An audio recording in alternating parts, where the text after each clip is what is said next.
Hi everyone, it's Christopher, Mono County Library Director and co-host of the Oxygen Starved podcast.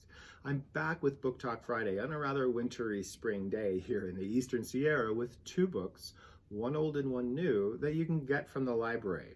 So this time let's start with a new. Craft, an American History by Glenn Adamson. This is the history of craft in America, or perhaps a history of America through craft. That bit of painting you can see on the cover is Paul Revere in one of his silver teapots. An expected inclusion in a book like this, one of America's revolutionaries as ordinary craftsmen. But Adamson makes sure to highlight that some of the most interesting and influential craftsmanship in America's early history, of course, comes from indigenous cultures, presenting a great deal of information on things like the wampum belts, those intricately beaded works by native tribes that were not just works of art, but important works of trade and communication, and at least for a long time, quite misunderstood by white settlers. He points out one of the most important and sought-after cabinet makers in North Carolina in the early 1800s was a black free man named Thomas Day, who ironically did great business selling to white landowners and at one point, in fact, owned 3 slaves himself.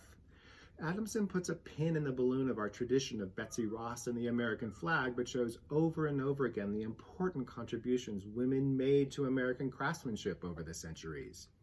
He follows chronologically the evolution of craft through American history in this book, its decline with industrialization, the birth of the personal garage workshop movement after World War II, the rise of cultural craft superstars like Martha Stewart, right up through and into the modern maker movement.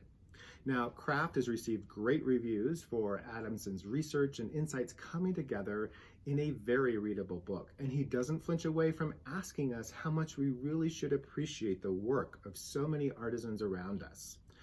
Ultimately, Craft points out how, as one reviewer put it, America has always had craft and artisans, but from early on has valued knowing over doing. Now, as a library director, I think this is interesting because libraries, which are a resource for knowing, have in recent years become much more of a resource for doing, which brings me to my second pick, the old pick for this week. Creative Strength Training, Prompts, Exercises, and Personal Stories for Encouraging Artistic Genius by Jane Dunewald.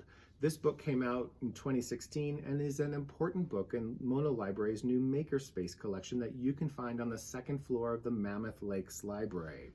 Now, not unlike physical strength training guides that help you tone and build your muscles, this book is organized to help you tone your creative muscles. Each chapter takes on an aspect of this, and examples include building up creative stamina, overcoming stumbling blocks, learning how to slow down and make time to do things properly.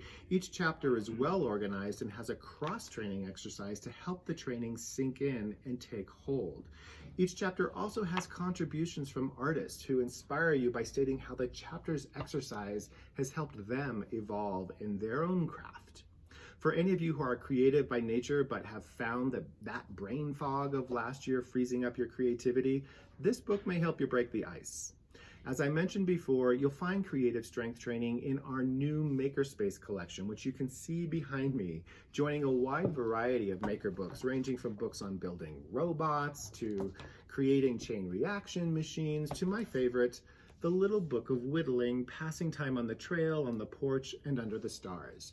These books you can find right outside the Makerspace on the second floor of Mammoth Library. Just look for Maker on the spine. Now, today's picks were Craft by Glenn Adamson, Creative Strength Training by Jane Dunewald. Remember, all 7 of our libraries are open for you to come and browse for your next creative and inspiring read. In the meantime, stay safe and happy reading.